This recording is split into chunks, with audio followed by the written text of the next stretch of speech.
आज स्वाधीनता दिवस व्यवहित पूर्व आमर यशस्वी प्रधानमंत्री श्री नरेंद्र मोदी जी द्वारा आहूत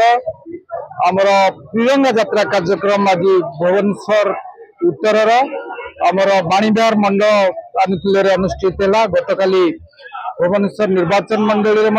होता जातीय पताका को सम्मान करवा, देश मातृका प्रति भक्ति रखा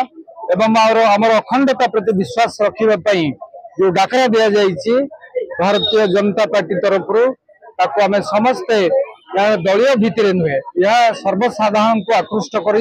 समस्त को संश्लिष्ट करा आम धन्यवाद देवा। आज आमर प्रिय मुख्यमंत्री वरेण्य श्रीयुक्त मोहन चरण माझी महोदय पवित्र श्री लिंगराज मंदिर यात्रा आरंभ करते केदारगौरी पाखे संपन्न है। आम आज भुवनेश्वर उत्तर करुचे तेणु 11 ରୁ 15 तारीख पर्यंत थिबा त्रिरंगा यात्रा कार्यक्रम सारा भारत वर्ष ओडिशा भुवनेश्वर उत्तर ये प्रत्येक वार्ड एवं ग्रामांचल वार्ड स्तर पर्यंत ये कार्यक्रम को हाथ को नि आम आशा करिबा ये त्रिरंगा यात्रा माध्यम आमर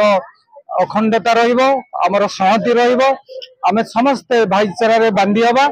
एवं ये कार्यक्रम को आम सफलतार सहित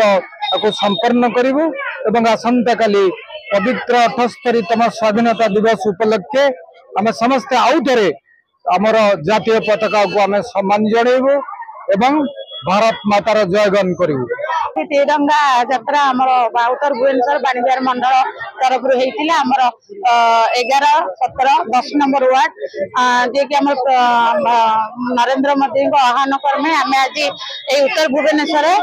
बहुत लोक नहीं एकजुट करके प्रिय भाई उपस्थिति रे ये तिरंगा यात्रा सफल करूँ।